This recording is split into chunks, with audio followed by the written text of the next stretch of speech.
सरस्वती सुनसान सड़क से देर सांझ अपने गांव बिलासपुर की ओर बढ़ती हुई कहती है, मुझे जल्दी से जल्दी घर पहुंचना होगा। मेरी तीनों गर्भवती बहू भूखी हैं। सरस्वती बनिए की दुकान पर आकर कहती है, बिरजू जरा जल्दी से 5 किलो आटा और 4 किलो चावल तौल दो। सरस्वती के सारे पैसे बनिए के गल्ले में चले जाते हैं। वो राशन पानी का सामान खरीद कर घर में दस्तक देती है, जहाँ उसकी तीनों गर्भवती बहू भूखी बैठी हुई थी। अरे मेरी बहू बस थोड़ा सा और सब्र बांध लो, मैं अभी चूल्हे पर खाना चढ़ा देती हूँ। अरे माँ जी, तीन बहू की रहते आप क्यों खाना पकाओगी?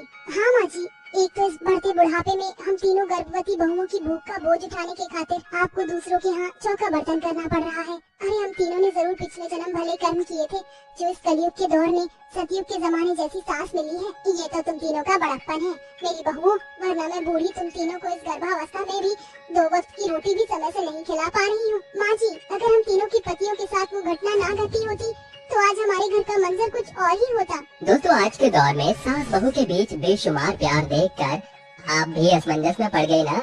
आइए कहानी के पिछले भाग से एक नजर गौर फरमाते हैं। रमीला, शर्मिला, उर्मिला, तुम्हारे पैरों के नीचे जो अक्षत कलश रखा है उसे अपने दाहिने पाँव से लगाकर गृह प्रवेश करो। जी सासू माँ। बिलासपुर गांव की सीमा में रहने वाली सरस्वती देवी के 3 बेटे थे, रमेश, सुरेश और महेश, जिनकी शादी सरस्वती ने एक ही मंडप में रमीला, शर्मिला, उर्मिला नाम की 3 घराने की लड़कियों से की थी।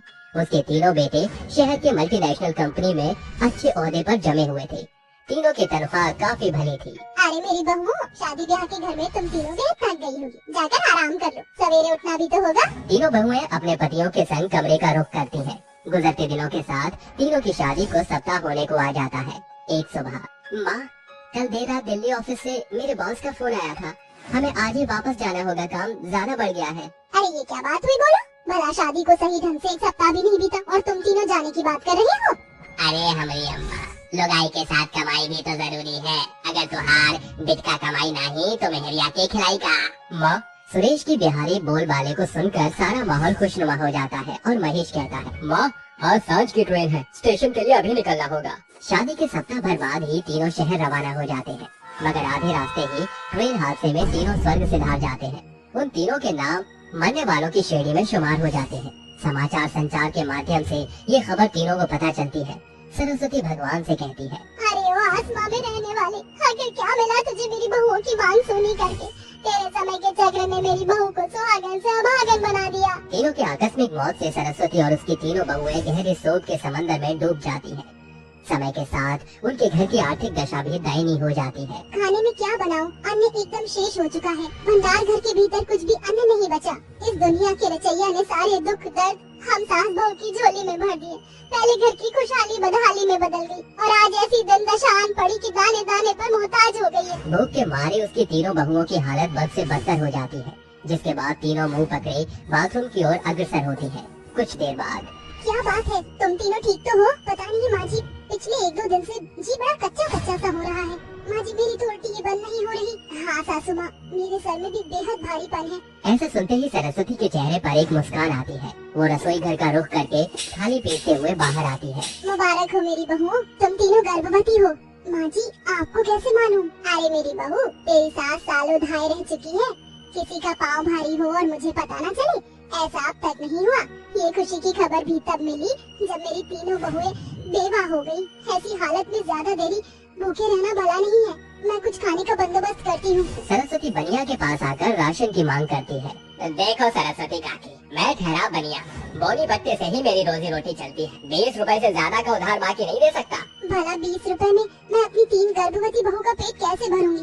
एक काम कर भाई, आधा किलो आटा तौल दे। सरस्वती आटे की रोटियां बनाकर अपनी बहू को परोसती है। बहू, इस घनघोर गरीबी ने तुम्हारी सास को इस कदर घेर लिया है कि इस गर्भावस्था में भी तुम तीनों को सूखी रोटी खानी पड़ रही है।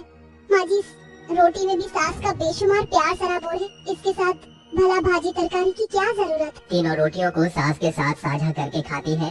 तीनों के गर्भावस्था का चक्र बढ़ता जाता है। अब तक तो सरस्वती जैसे तैसे अपनी तीनों प्रेग्नेंट बहुओं के पेट की आग बनिए के उधार से बुझा रही थी, मगर अब बनिए ने भी उधार देना बंद कर दिया था। हे विधाता, ये तेरा कैसा विधान है? मेरी तीनों बहुएं पेट से हैं, मेरे पास कोई काम काज नहीं, उन्हें क्या खिलाऊंगी? बेचारी बूढ़ी गरीब सास अपनी प्रेग्नेंट बहुओं का पेट भरने के लिए मौसम की मार झेलकर काम की तलाश में दर दर भटकती है।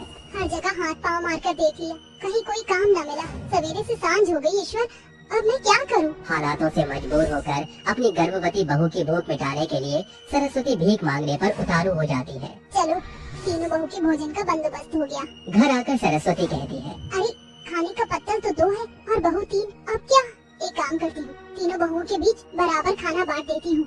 खाने की कमी के कारण सरस्वती अपने तीनों बहुओं का पेट भरकर उनसे छिप-छिपाकर खुद भरपेट पानी पीकर सो जाती।